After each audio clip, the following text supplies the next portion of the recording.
다시 나왔습니다. 아까 제가 제 소개는 안 드렸었는데요.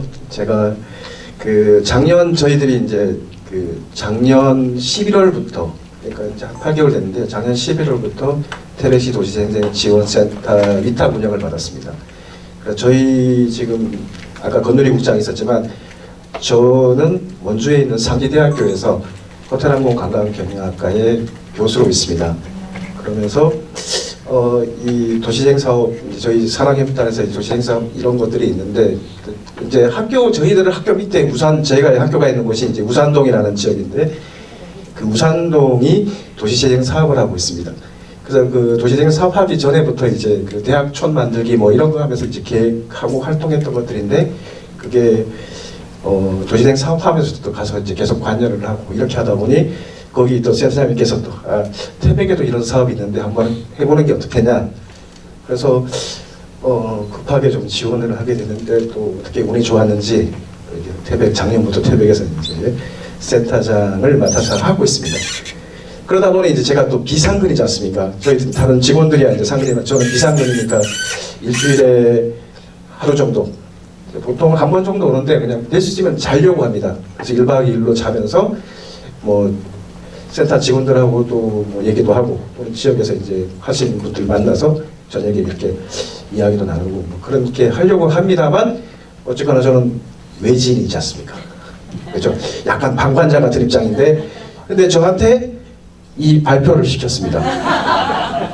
오늘 사실은 제가 하려고 하는 게 아니라 이제 그 태백시 공무원이나 또는 시의원분들 중에 좀 부탁을 드리려고 했는데 오늘 마침 또 시에 일정이 겹쳐가지고 공무원분들이나 의원분들이 한 분도 못 오신다고 그래서 오늘 사실은 소개도 못 드리고 있는 상황입니다. 그래서 어떻게 하다 보니까 겹쳤더라고요. 그래서 어떻게 보면 제가 하는 게 아닌 것 같은데 왜냐하면 여기 지금 우리 또 태백에 계시는 활동가 분들도 오시고 지금 여러 가지 활동하시는 분들이 오셔가지고 그분들이 너무 잘 아시잖아요. 근데 저는 어떻게 보면 외지인인데 근데 또 한편으로는 공부도 하고 이거 정리하는 길에 공부도 했고 또 좋은 거는 저도 이제 계속 고민하고 있는 것들이 있는데 의심나고 근데 그런 것들을 오늘 한번 살짝 던져보시고 여러분들이 저녁에 답을 주실 거라고 생각을 하고 있습니다. 그래서 그런 것들 한번 부족하지만 좀 들어봐 주셨으면 좋겠습니다. 자, 주제는 건해진 코디가 좋습니다. 그냥 그래서 아까 자꾸 건해진 코디 이름이 나옵니다만 그래서 태백의 어제, 오늘 그리고 내일 이렇게 한번 주제를 잡아봤습니다. 자, 그러면 발표 시작하겠습니다.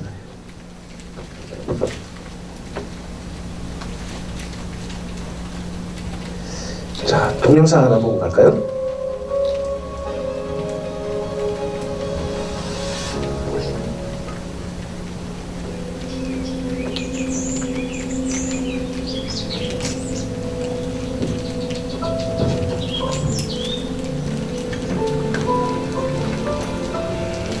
태백시는 원래 올해 정부터 있던 도시는 아닙니다.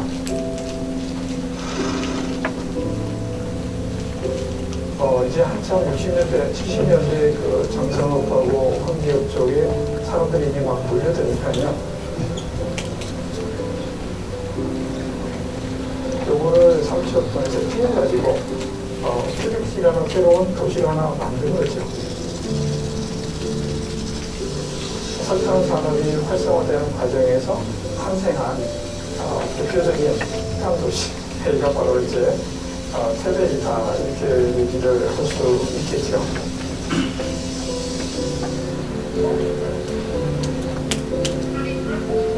저 서 있는 이곳이 홍대시장입니다. 중요한 복잡복잡하다 이거죠.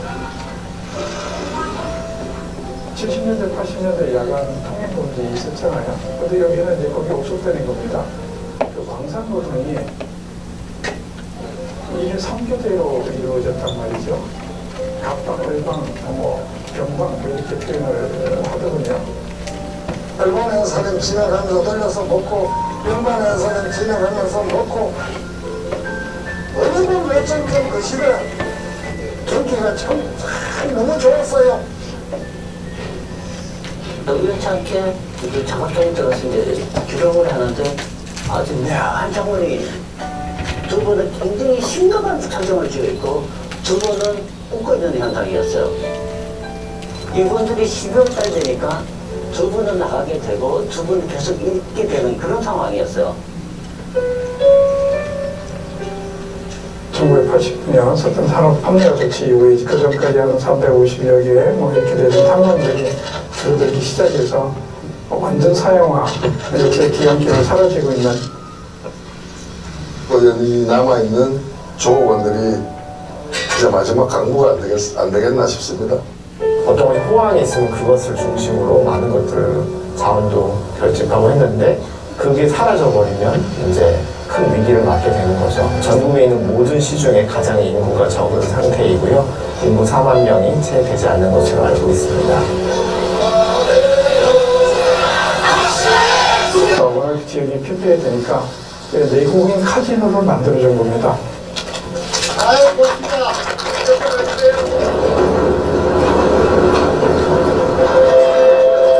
가능한 빠른 시일에 지역이 자생할 수 있는 기반을 만드는 기본 작업을 좀 활용을 해보자. 그렇게 해서 10년 하다가 끝난다고 해도 별로 그 지역에 변화가 없어요. 그래서 연장을 거듭하다가 최근에 2045년까지 20년을 연장을 해놓았어요. 대체 산업이라도 해서 뒷받침을 했더라면 참 살기 좋았을 텐데 이것이 참 마음 아플 일이죠. 최근 한 조사에 의하면 지역에 대한 정체성을 갖고 있느냐라고 좀 질문이 있어요. 지역 정체성을 갖고 있다고 하는 사람들의 주민 중에 한 약 75% 가까이 되더라고요. 탕원 시절에 거리도 재현해서 만들어 놓고 주민들이 또 박물관의 직원이 되어서 주민의 초점을 맞춘 그런 그 변화를 여기서 우리가 좀 발견할 수 있지 않을까 싶습니다. 앞으로 20년 뒤에 30년 대 내 모습은, 우리 가족의 모습은, 우리 동네의 모습은 어떻게 될 것인가. 사실은 공동운명체라고 저는 봅니다.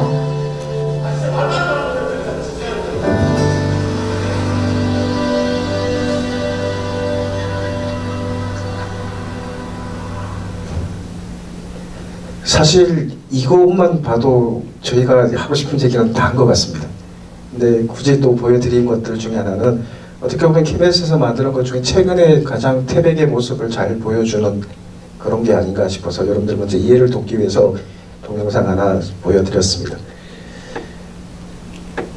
자, 태백이라는 도시가 생긴 거는 사실은 최근의 일이죠. 태백이라는 지역은 없었습니다. 태백사는 있었지만 이게 역사적으로 보시면 그 뭐 신라 시대부터 해서 나왔지만 쭉 보시면 거의 그 1895년까지 뭐 또는 1960년, 70년 돼서야 이제 쭉 뭐 이렇게 이름이 나오기 시작하고 태백에 관련된 이름들이 나오고 그 전에는 좀 삼척의 한쪽 끝부분 그리고 사람이 별로 살지 않던 곳 그런 것들이 이제 석탄이 발견되면서부터 사람이 늘기 시작했고 그러다가 이제 인구가 늘어나니까 1981년에 태백시가 됩니다.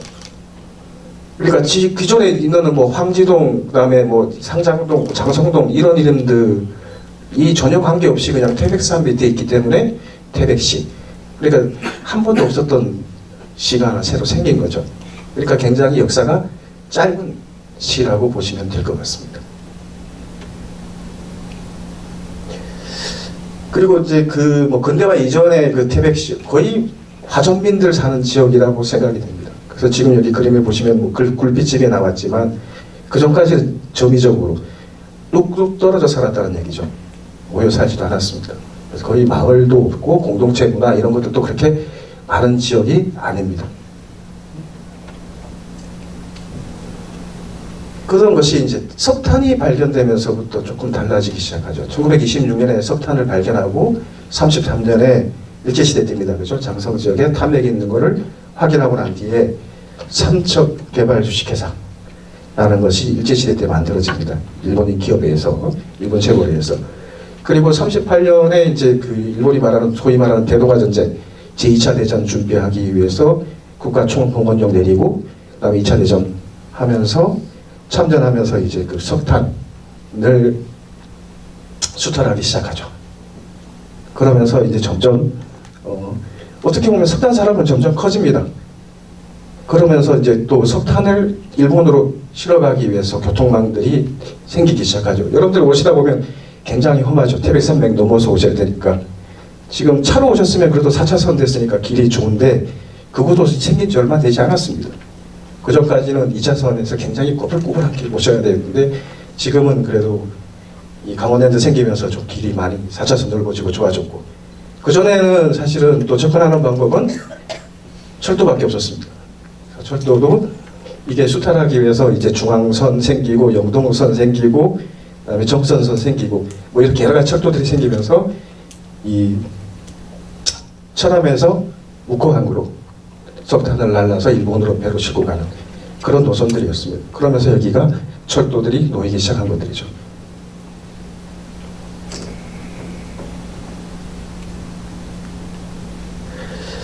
자, 이제 전쟁이 끝나고 나서는 이제 적산광산이죠. 그래서 미군전청에서 잠시 운영하다가 석탄공사가 생깁니다. 그래서 정부가 이제 직영을 하기 시작하고, 그러면서 이제 석탄들이 또 정부에서 이제 또 석탄 산업을 활성화시키기 시작하는 단계입니다. 그래서 석탄 생산 5개년 계획을 수립하고 태백산지구 종합개발계획 이런 것들을 통해서 대단히 탄자 회사들, 석탄 회사들이 생깁니다. 자, 그리고 이제 그 계속 성장할 수밖에 없죠. 당시에 이제 아시다시피 대부분 이제 그 남방의 연탄을 사용하기 시작했고 화력 발전하고 그러니까 무연탄 쓰고 이렇게 하니까, 그러다가 그 66년에 연탄 파동, 저도 사실은 저는 68년생이라서 저 때는 없었을 때입니다만 연탄 파동이 있었답니다. 그래서 그 15원 하던 거를 하루로 강제적으로 낮췄습니다. 정부가 물가가 올라가니까 강제로 낮췄는데, 그러면 안 만들죠. 값을 강제로 내려버리니까 반값을 하니까 안 만들죠. 그래서 안 만드는 바람에 이게 또 4배까지 뛰는 그런 문제들이 있었습니다. 그래서 그때 연탄 파동 한번 걸다가, 그러니까 이제 연탄 가지고 안 되겠다. 주유종탄이라는 말이 나옵니다. 유류를 주로 쓰고 연탄은 부속으로 쓰겠다. 그런 전략들이 나오기 시작합니다. 그래서 이제 석탄 산업을 좀 줄여보겠다. 그런 것들인데 그게 마음대로 안 되잖아요, 정부가요. 73년에 이제 석유 파동이 생기면서 다시 석탄 산업을 키울 수밖에 없습니다. 그러면서 지속적으로 이제 석탄 산업이 육성이 되죠. 자, 그러면서 75년에 유통 질서 품질, 그다음에 질적 향상을 도모했다 이런 얘기들이 나옵니다, 그죠? 그리고 81년이 되면 시로 습격을 합니다. 아까 말씀드린 것처럼 인구가 12만에 가까울 정도가 되니까 이제 시 승격 요건이 되는 거죠. 그래서 시로 승격을 합니다. 근데 이제 그 다음부터가 문제죠. 시로 승격까지는 갔는데 그 다음부터가 문제입니다. 이 석탄 산업 합리화 사업단이 발족을 하면서 이제 점점 석탄에 대한 비중을 낮춰가겠다.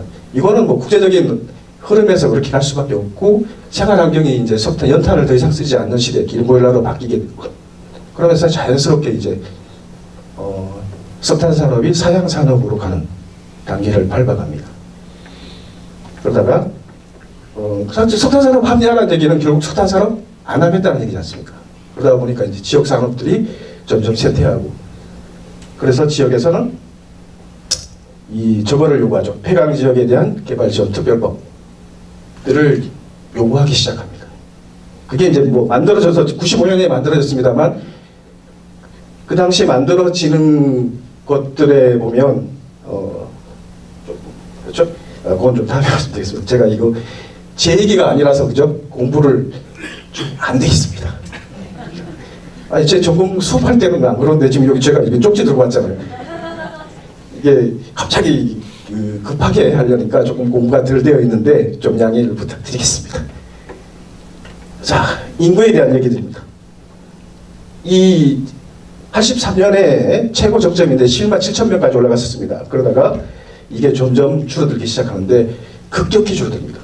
다른 지역보다 더 훨씬. 없던 게 갑자기 생겨났지만 이게 소멸되는 속도도 다른 지역보다 훨씬 빨라져 버립니다.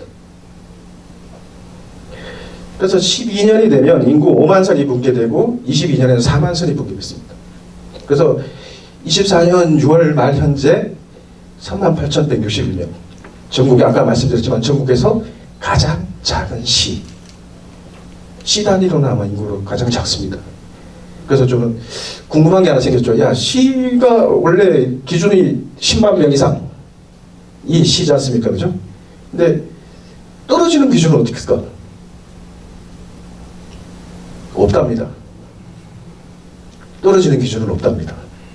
그래서 지금 다른 뭐 뒤에 말씀드리겠지만 인근에 있는 다른 그 군단위들하고 인구가 비슷한데 태백은 시입니다.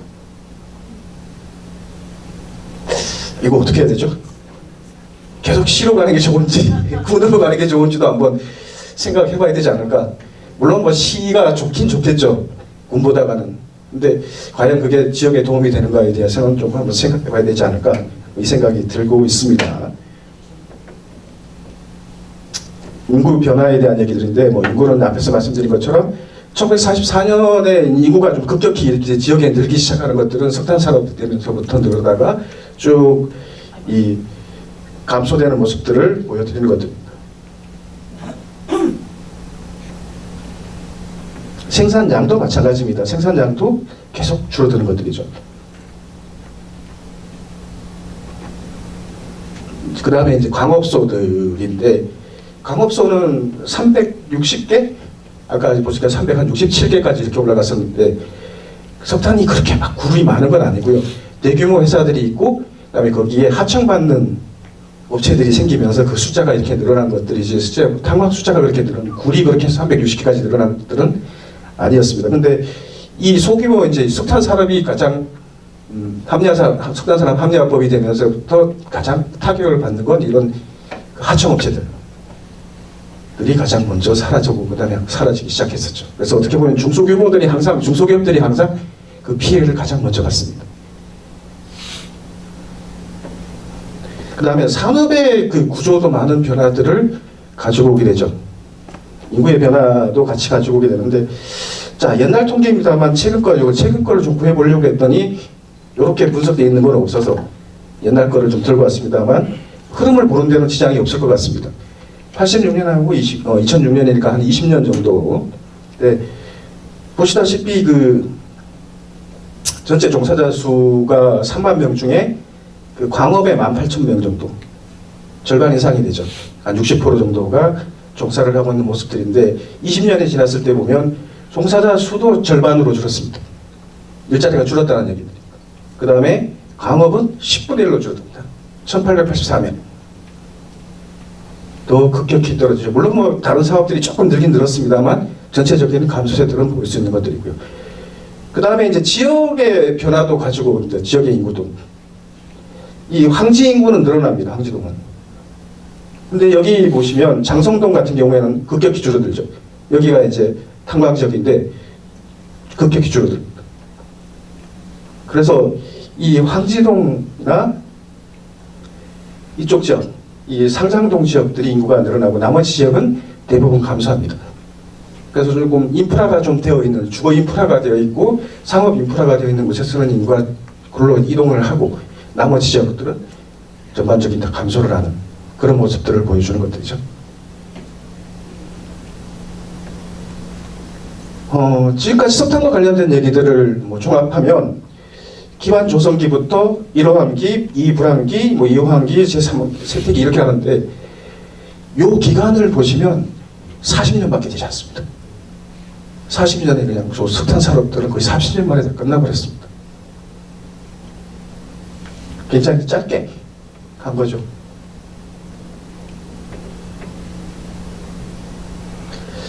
자, 그리고 이제 마지막으로 그 광업소가 그 24년 6월 28일 얼마 전입니다. 얼마 전에 이제 마지막으로 문을 닫았습니다. 이게 36년에 시작된 것들입니다. 그래서 총 88년의 역사를 가지는데, 그 중에 아까 말씀드린 것처럼 약 한 40년은 계속 성장세 좋았다가 다시 그 40년 쇠퇴의 길을 서고 명맥만 유지하다가 최근에 문을 닫았죠. 우리 누구는 그렇게 얘기하시더라고요. 인간의 일생하고 똑같지 않냐. 88세다. 40세까지 정점 갔다가 쭉 내리막하다. 그런 얘기를 할 정도의. 근데 최근에는 지역에서는 굉장히 이제 이게 이제 문제가 되는 거죠. 야, 이제 마지막이다. 이제 더 이상 뭘 해야 될까? 이런 고민들이 하기 시작할, 그 전부터 고민을 했습니다만 더 눈앞에 닥친 거죠.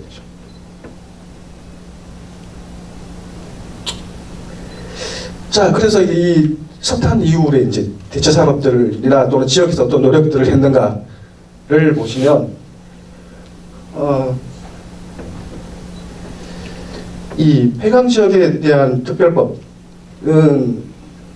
지금은 이제 어떻게 보면 뭐 시민활동들 많이 하셨으니까 아시겠지만 이 법 만들 때 기억나시는 분들 있을 겁니다만 이 지역 주민들이 먼저 발의해서 만드는 것들이죠. 국회의원들이 내리는데 이 탑다운이 아니라 바텀업 방식의 입법에 어떻게 보면 그 초기의 모습들입니다.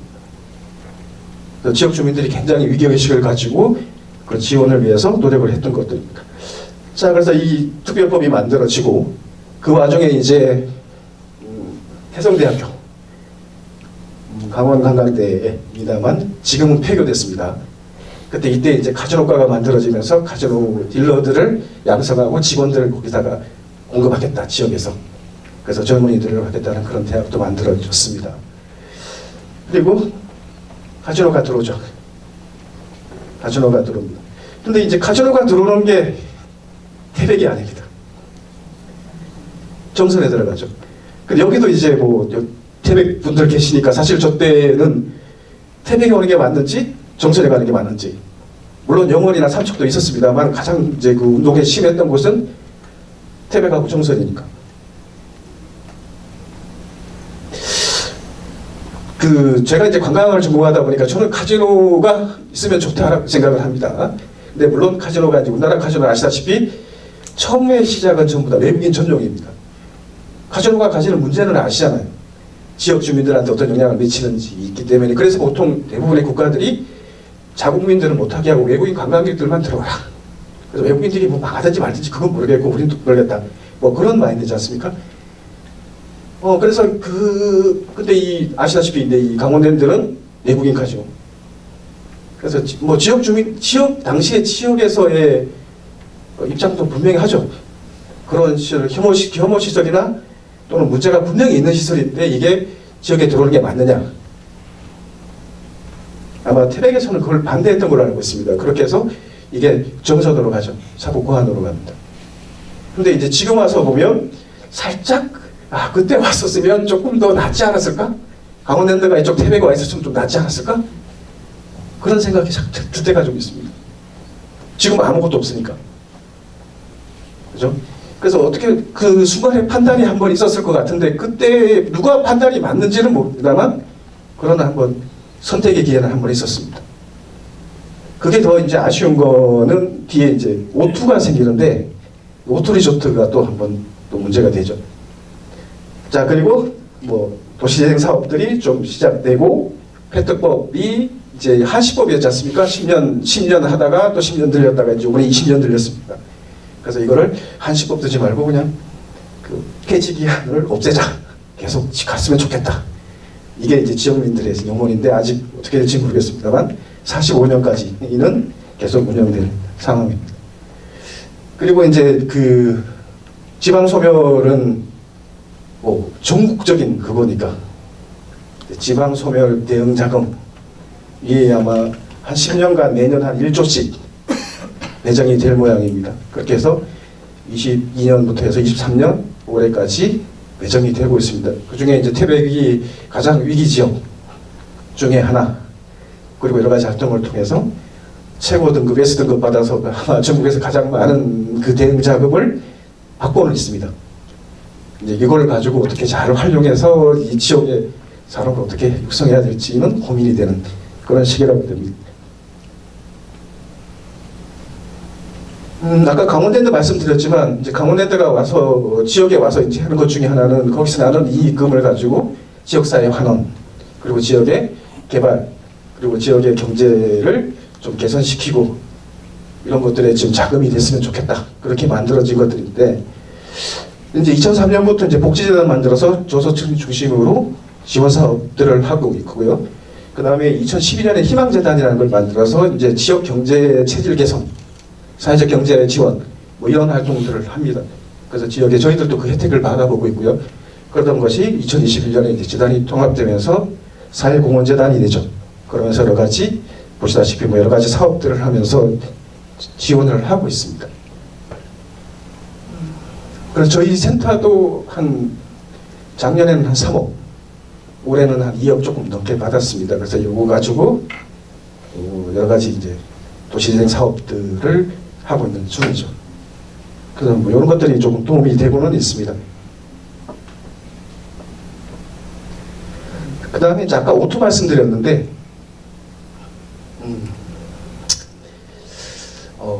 강원랜드를 이제 정선해주고 태백에서는 그 비슷한 사업을 또 시작합니다.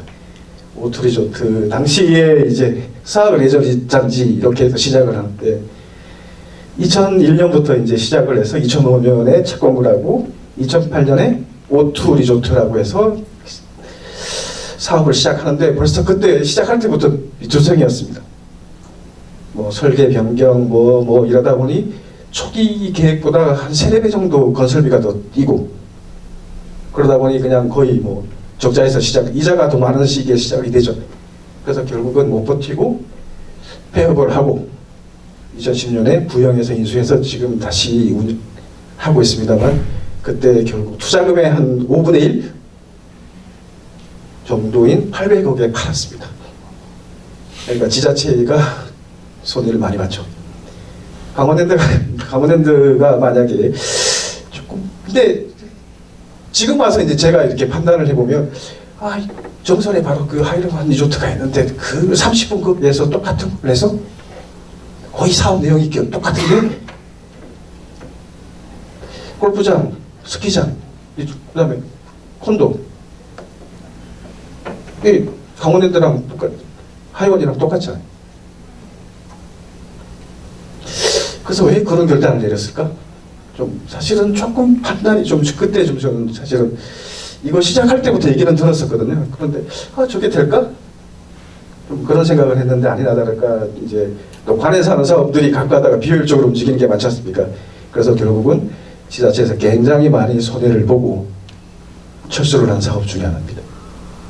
그래서 어떻게 보면 이게 잘 됐으면 또 괜찮았을 것 같은데 결국은 뭐 성과가 그렇게 났으니까 뭐라고 할 수만은 없겠습니다. 그리고 이제 저희가 하고 있는 도시재생 사업입니다. 우리 전 센터장님도 계시지만 그래서 일찍 시작을 했습니다. 태백이. 그래서 도시재생 선도 사업으로 해서 통리 사업부터 시작을 했고요. 그 다음에 그 장성동, 그 다음에 에코잡시티, 그 다음에 최근에 이제 황기동까지 한 4개의 사업들이 시작됐는데 성과를 얘기를 하라 그러면 조금 더 그렇죠. 뭐 여러 가지 이제 평가는 좀 다를 수 있을 것 같습니다만 통리사업도 잘 됐습니다. 근데 끝나고 난 뒤에 지금 이제 과연 어떻게 활용되고 있냐 그러면 그 활용도 면에서 조금 문제가 있고요. 그 후속 이제 어떻게 운영을 해야지 이제 만들어진 시설을 어떻게 운영하는가도 굉장히 중요한데 제대로 활용을 못하고 있는 모습들을 보이고 있는 거고 그 다음에 이제 그 장성동 같은 경우에는 주거지 지역이기 때문에 아파트를 작년에 이제 아파트가 사업이 끝났습니다. 그래서 아파트가 새로 만들어지고 임대 아파트가 만들어지고 복합문화센터로 해서 꽤 괜찮은 그 장성동에 꽤 괜찮은 시설로 만들어졌습니다. 하드웨어. 근데 아직까지 이제 그 하드웨어 문화복합 플랫폼이나 하드웨어 사업 그거를 어떻게 쓸지를 결정을 못 하고 있는 상황. 원래는 이제 지역 주민들이 마을관리협동조합에서 그것들을 운영하는 계획들이 있었는데 지금 그게 제대로 안 되고 있고 그러면서 이제 시가 직영을 하겠다라고 하는데 시도 어떻게 쓰고 있을지 명확하게 얘기를 하지 못하고 그래서 거기에 시설들이 뭐 작은 영화관도 들어가 있고 수영장도 있고 그다음에 게스트하우스도 있고 그렇게 해서 우리가 보통 도시재생 사업에서 할 수 있는 것들은 다 들어가 있습니다. 근데 그거를 어떻게 쓰는가에 대한 얘기들은 조금 아직도 답이 안 나오는 상황이고요. 그 다음에 에코잡시티 같은 경우에는 경제기반형입니다. 이거는 이제 조금 좀 다르죠. 그래서 산업을 유치해서 일자리를 만들고 지역을 활성화하겠다 라고 하는 사업인데 이것도 좀 진행이 잘 안 되고 있습니다. 여기에는 이제 폐목재를 이용해서 난방 발전을 하고 그 난방이 나누는 열들을 활용하고 그다음에 그것들을 이용해서 스마트팜을 만들고 뭐 이런 사업들인데 발전소가 안 되니까 뒤에 다른 사업들이 아무것도 안 되고 있습니다. 발전소는 결국은 이제 근데 그 한국 지역 난방, 광해관리공단, 한국석탄공사 이런 곳들이 출자를 해서 하는데 그 사업들이 그 기업들이 그 사업 수준이 잘 안 되고 있습니다. 그래서 지금 아마 스마트팜 하나 만들어지고 사업이 종료될 것 같습니다. 아직 정확하게 아직 결정은 안 났습니다만 올해 말에 아마 종료가 될 것 같습니다. 그러면 올해 했던 거에 10분의 1도 못하는 끝나는 그런 사업이 될 상황이 있고요. 그 다음에 이제 저희들 하라고 있는 이제 보통 이제 그 일반 클리닉으로 이제 황지동 이제 아까 말씀드린 것처럼 어떻게 보면 태백에서 가장 큰 지역이죠. 중심가인데 여기 사업을 하고 있습니다만 지금 2년째, 3년차 들어서고 있는데요. 제대로 진행되고 있는 게 하나도 없습니다. 이것도 이제 물론 뭐 저희들이 맡아서 운영을 하고 있습니다만 저희들이 다 운영하는 게 아니라 거기 뭐 하드웨어 사업들은 또 다른 데서 위탁되어 있고 근데 그게 이제 설계 변경 뭐 하고 하면서 아직 거점 공간들이 공사를 못 들어가고 있는 상황이고 계속 얘기만 나오고 있고 변화되는 모습들을 안 보이고 있으니까 지역에서 조금 주민들께서는 야 니들 말만 하고 지금 뭐 하고 있냐 좀 약간 그런 질타를 받고 있는 중입니다. 그래서 올해 저희들이 이제 뭐 축제도 좀 개최하고 그다음에 시설 빨리 집수리나 이런 것들 빨리 하자라고 해서 계속 그 동료는 하고 있는데 하반기에는 조금 변화된 모습들이 있지 않을까 그렇게 하고 있습니다. 그래서 그리고 또 이제 올해 조금 도시재생이 바뀌었는데 혁신지구라고 하는 사업들을 하고 있습니다. 그래서 이거는 좀 일반 지역 주민들 지금까지 있던 도시재생 사업하고는 좀 다른 형태의 사업. 뭐 아시는 분들 아시겠지만 이건 어떻게 보면 약간 좀 지역개발 같은 재건축이나 재개발 같은 사업들입니다. 근데 이제 요거 응모를 했는데 아직 결과는 좀 기다려 봐야 되겠습니다. 이제 저희 그 도시재생 사업에 대해서 간단히 말씀을 드렸는데 태백에서 하고 있는데 그러면 저희들이 그 4년 그 8, 9년째 이제 통리 사업부터 선도 사업부터 시작해서 지금까지 한 9년 정도를 운영했는데 성과가 뭐냐? 그러면 아까 제가 금방 시설은 만들어졌는데 운영은 제대로 안 되고 있습니다. 뭐 그런 말씀을 드렸죠. 그래도 또 뭔가 성과가 있다라고 하면 어떻게 보면 이 공모 사업이 아닌가 싶습니다. 그래서 그 끊임없이 각 그 도시재생 사업 할 때마다 주민공모 사업이 있었고, 그다음에 여러 가지 그 마을 지역 주민들이 공동체를 만들거나 또는 여러 가지 사업들을 하겠다라고 하면 지원들을 해왔습니다. 그래서 약 한 9년 동안 4억 3천 정도의 지원금이 있었고요. 그 팀은 약 137개의 팀들에게 지원을 했습니다. 그래서 성과가 있냐? 대표적인 성과가 있냐? 그러면 네. 어떻게 보면 이게 이제 그 기반이 만들어지는 거죠. 오늘 이제 오신 분들 중에도 지원 사업을 했던 분들도 있을 거고 아직 받지 못하시는 분도 있고 여러 가지가 있는데 이게 이제 하나씩 이렇게 하시다 보면 이게 마을 공동체가 되지 않을까.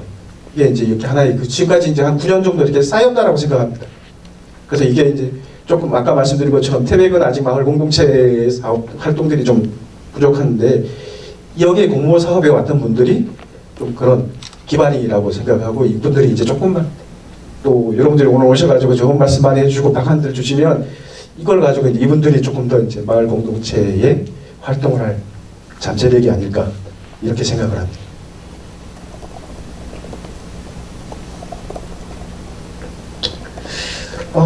조금 다른 얘기인데요. 태백에 이제 태백 그 민선 시장들이 이제 와서 그러면 태백이 어떻게 하고 있냐라고 또 보면 고원관 아까 오시다 보면 뭐 고원관광 휴양도시 뭐 이런 얘기들 많이 보셨잖아요, 그죠? 고원관광, 스포츠, 산소, 그죠? 뭐 이런 얘기들 휴양, 레저 이런 얘기들인데 비슷비슷합니다만 조금씩 또 결이 다르고. 그래서 이제 얘기하는 건 있습니다. 근데 이걸 가지고 뚜렷하게 그러면 태백이 뭐야라고 을 정체성을 못 잡고 있는 게 아닌가 싶은 생각이 좀 들고 있는 게 하나 있고요. 그 다음에 이제 시에서 계속 그 대체 산업으로 뭘 할까라고 하는데 티타늄, 폐경석, 메탄올이죠. 그 다음에 스마트 마이닝, 뭐 이런 것들을 하고 있습니다. 근데 이게 과연 앞으로 태백이 가야 될 방향인가에 대한 것들은 좀 의문이 들고 있는 그 사실입니다. 태백이 가지고 있는 자원들을 한번 정리를 한번 해봤습니다. 그래서 자연유산들, 태백이 가지고 있는 건 최고의 자연이라고 생각되는데 그 자연유산들, 그 다음에 민속문화유산들도 충분히 가지고 있고, 그 다음에 뭐 앞에서 레저 스포츠 얘기 나왔습니다만 이 레포츠 시설들은 충분히 가지고 있는 것들이고, 그 다음에 관광자원들, 뭐 관광시장도 있고, 그 다음에 여러 가지 사업을 통해서 만들어 놓은 관광자원들이 있습니다. 근데 이것들을 어떻게 활용할까? 이것들을 깨어서 뭔가를 만들고 있는 작업들은 제대로 되고 있는가? 뭐 이런 의문들 좀 들 수밖에 없죠. 그리고 또 하나가 뭐냐면 축제입니다. 태백이 저거 왔을 때 이제 계속 저희도 사실은 이제 황지동에서 축제를 하나 기획을 하고 있는데 보시다시피 그 작은 동네인데 태백 축제가 굉장히 많습니다. 마을마다 동마다 축제가 다 있습니다. 여기는. 그러니까 원래 큰 축제가 이제 이 태백산 눈축제가 있고요. 뭐 이건 전국적으로 이제 오래된 축제니까 다 아시는 거고, 태백산 눈축제가 있고요. 그다음에 이 양대강 발원지 축제. 이제 검룡소랑 이제 황제에서는 이제 그 여름 축제죠. 이건 여름 축제하고 겨울 축제 대표적인 시에서 운영하는 그게 축제가 있고, 그 다음에 이제 지역마다 이 마을마다 이렇게 축제들이 쭉 뭐 다 열리고 있습니다. 그래서 어떻게 보면 이 작은 도시에 축제가 이렇게 많네. 그래서 저는 이거 태백을 축제의 도시로 만들어도 되지 않을까? 뭐 어떤 분들은 지역마다 비슷비슷한 축제가 너무 많아서 이거 없애야 되지 않을까? 이런 얘기 하시는데 저는 차라리 축제의 도시로 가자. 마을마다 그냥 매월 축제가 열려서 매월 올 수 있는 그런 축제로 가자. 이만큼 열리는 지역에서 이만큼 축제가 다양한 축제 열리는 건 없는 것 같습니다. 그래서 아예 방향을 바꿔서 축제의 도시로 가는 거 어떨까? 뭐 이런 생각인데 아직 이제 시장님하고 얘기를 안 해봤습니다. 근데 저는 그 생각이 좀 들었습니다. 그래서 저희들도 이제 축제 하나 더 옮고 그렇게 해서 하면 꽤 재밌지 않을까? 여기는 또 이제 그 장성동에 있는 탄빛 야시장이라고 하는데 이거 또 새롭게 시작한답니다. 야시장 축제 같은 거. 올해 또 처음 시작하는 건데 저희들도 여기 이제 황지 빛과 음악의 축제 이렇게 하고 있는 건데 또 이것도 하나 더 열고요. 그래서 이런 것들 이제 하면 좀 뭐가 나올 것 같은데 머릿속에서 안 나오죠. 이런 것들을 이제 좀 활동하시는 분들이나 와서 좀 의견들을 만들고 뭐 한 것들이 지역에서 자꾸 뭐 이렇게 만들어내야 되지 않을까라는 생각들을 많이 가지게 됩니다. 자, 이제 거의 뭐 끝나갑니다만 이제 정태영 삼이라는 말을 전 여기서 이제 원주에 살면서도 정태영 삼이라는 말을 잘 못 들었다가 이제 태백 오면서부터 정태영 삼이라는 말이 이제 귀에 들어오기 시작하는데 정선, 태백, 영월, 삼척 이 4개의 지역입니다. 이 4개의 지역을 묶어서 정태영 삼이라고 합니다. 이게 폐광 지역들이거든요. 붙어 있고. 그래서 이 지역들인데 특히 이제 인접해 있으면서도 폐광 지역이고, 그 다음에 이제 여러 가지 사업들을 이렇게 제가 이제 어떻게 보면 저는 외지인이지 않습니까? 왔다 갔다 보면 비슷한데? 영월이나 삼척은 조금 다릅니다만 영월이나 태백이나 정선이나 관광 개발을 하거나 사업 나가는 것들, 그 다음에 탄광 얘기 나오고 비슷비슷합니다. 그러면 태백이 이길 수 있을까?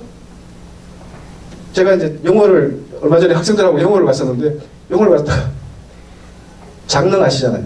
장릉 입구에 보시면 장릉 그 배 타는데 딱 앞쪽에 보면 장릉이 아니구나 참 저기 그 어디죠? 어디 갑자기 생각나죠? 예? 청룡포. 청룡포가 생각이 안 나네. 그 청룡포 배 타는데 앞에 보면 관광센터가 하나 새로 통합관광센터가 생겼습니다. 영월에서 크게 하나 지어놨어요. 근데 가만 보니까 요걸 게 아니야. 이게 정태영 삼 저 같이 하는 운탕고도라는 그 길이 하나 있습니다. 탄다는 이렇게 해서 영월에서부터 해서 삼척까지 가는 태백까지 가는 길이 있는데 그 길의 출발지로 거기를 딱 잡아놓고 여기서 통합 안내하겠습니다 이렇게 얘기하는 거예요. 길목에서 영월이 탁 잡고 있는 거예요, 관광객들을. 근데 그래서 그날 보니까 걸으러 오신 분들이 꽤 많아요. 몇 팀이 와서 막 버스 몇 대가 와서 이제 막 걸을 준비하시더라고. 근데 태백에서 운 타는 것도 그러면 길은 있는 거 맞는데 다니시는 분들은 못 봤어요. 영월에서 끝나는 거예요. 영월 입구에서 가다가 끝나는 거예요. 태백까지 안 와요. 그래서 야 이거 다 뺏겼구나. 저는 이제 뭐 제3자지만 또 이제 태백에 몸을 담고 있으니까 태백이 너무 안타까운 거지. 왜 저런 걸 주고 태백 관광 안내 그 책자들이 거기에 가 있어요. 근데 누구도 신경 안 써. 그래서 아 이거 태백이 왜 이러지? 좀 이런 안타까움들을 많이 가지는데 그래서 어떻게든 간에 이 사이에서 정태영 3에서 태백이 살아남아야 되고 특화돼야 되지 않을까 그 고민들을 하고 있습니다. 또 한편으로는 태백이나 저기 정선이나 영월을 좀 한번 벤치마킹 해야 되지 않을까. 왜냐하면 여기도 보시면 약 12만 명까지 갈 때가 있습니다. 영월이. 물론 60년대지만 12만 명까지 갔다가 서서히 줄어들죠. 그러다가 지금 최근에 인구가 3만 7천 명입니다. 태백 인구랑 같습니다. 근데 여기는 서서히 줄었기 때문에 거기에 맞는 준비를 좀 해온 것 같은 느낌입니다. 그 사이에 뭐 여러 가지 영월 같은 경우에는 박물관, 거울이다, 뭐다, 사진관이다, 뭐 해서 쭉 준비를 해왔거든요. 정선도 보시면 물론 뭐 태백까지가 10만 원 넘지 못했습니다만 이 90년도에 8만까지 갔다가 서서히 들어와서 3만 4천까지 왔습니다. 인구 비슷하잖아요. 근데 이 둘 다 군이에요. 근데 서서히 조금 태백보다는 조금 앞서서 인구 소멸을 겪었어요. 그래서 이 준비한 것들 어떤 것들인지를 조금 한번 매치마킹 해야 되지 않을까라는 생각들을 많이 합니다. 그러면서 경쟁자이면서 또는 동반자이고 협력해야 되고 또 벤치마킹도 좀 해야 되고 몇 개도 와야 되고 그런 지역이 아닐까 싶은 생각들이 많이 가집니다. 그래서 이런 것들을 좀 봐야 되지 않을까라는 생각이 들고요. 마지막입니다. 이제 그러면 저는 이제 의문을 던지고 싶은 게 그런 겁니다. 도시재생 사업도 좋고요, 마을 만들기 사업도 좋고요. 어떤 사업들이 하여튼 그 소멸 위기 지역에 대한 얘기들은 나올 때마다 뭐 인구 회복을 위해서 뭘 해야 되고 뭐 또 청년들이 들어오기 위해서는 어떤 사업을 해야 되고 이런 얘기를 막 하는데 과연 태백의 인구가 얼마가 되면 만족할까요? 최대가 12만 명이었습니다. 12만 조금 안 됐는데 10만 명 가는 도시로 가야 될까요? 몇만으로 가야 될까요? 다른 도시도 마찬가지입니다. 우리가 만족할 만한 이제 인구는 줄어들기 때문에 10만 다시 못 갑니다.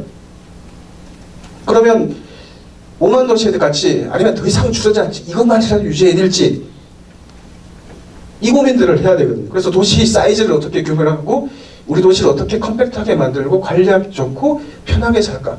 그리고 여기서 우리가 주력으로 이 작은 도시가 주력으로 할 수 있는 집중할 수 있는 산업은 어떤 것일까. 지역 주민들은 어떤 시설들을 갖춰야 될까. 제일 먼저 요구하고 갖춰야 될까. 이런 것들에 대한 합의가 돼야 되지 않을까. 무조건 인구 늘리고 산업 대체 산업 들어오고 뭐 해야 되고 뭐 이런 것들을 하기보다는 먼저 그런 것 작업들이 필요하지 않을까.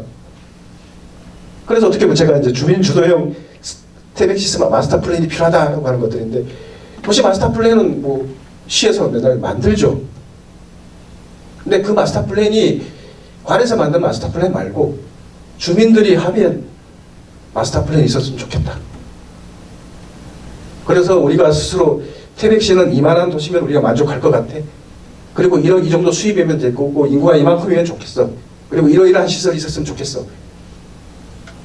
점점 관리하기 힘들어지잖아요. 넓은 지역이 있으면. 그런 것들에 대한 고민들을 할 시기가 아닌가라는 생각이 들고요. 이 그림 되게 좋죠. 보시면 도시 규모의 인구 회복을 위해서는 신산업을 육성하고 첨단 제조업이 청년 인구가 유입되도록 하고 관광문화 산업을 통해서 문화관광이 활성화되고 정주환경 개선이 통해서 친환경 주거단지가 만들어지고 지속 가능한 도시 발전, 스마트 시티가 돼서 편리한 주거 환경이 돼서 교육 및 복지 인프라가 강화되겠다. 저거요, 우리 직원이 AI한테 물었습니다. AI한테 물어서, 야, 인구가 줄어들고 있는데 이거 어떻게 하면 좋을까? 라고 질문을 이렇게 해서 몇 개 단어를 넣어가지고, 근데 AI가 이 그림을 그려주더라고요. 저는 딱 보고, 야, 너무 좋은 그림인데? 이거는, 야, 여기 좀 혹시 모르겠습니다만, 도시계획 하시는 분들이 오거나 뭐 하시는 분들 하도 이거 이상은 답이 안 나올 것 같아요. 그죠? 그러면 이거는 뭐 관이 만들거나 또는 전문가가 만들거나 뭔가를 하면 이런 그림은 그려낼 거라는 것들입니다. 누구라도. 근데 우리가 필요한 건 뭐죠? 이런 그 거대 담론, 아까 이제 거대 담론 얘기를 하셨는데, 거대 담론 필요하죠. 근데 우리는 사실은 그런 거대 담론보다 지금 시기에는 실천할 수 있는 거, 작은 거, 우리가 원하는 거, 그리고 이 안에서 그림들을 어떤 것들을 채워 넣을 거, 넣고 뺄 건가 할 것들을 결정할 수 있는 것들. 이런 것들을 마을 공동체들이 하나씩 채워가고 실천할 과제들을 만들어가고 해야지 도시가 도시 같아지지 않을까, 또는 마을이 살아남지 않을까, 이런 생각들을 가집니다. 그래서 오늘 여러분들께서 저녁에 또는 우리 발표 들으시고 좀 답을 주셨으면 좋겠습니다. 지금까지 장경수였습니다. 감사합니다.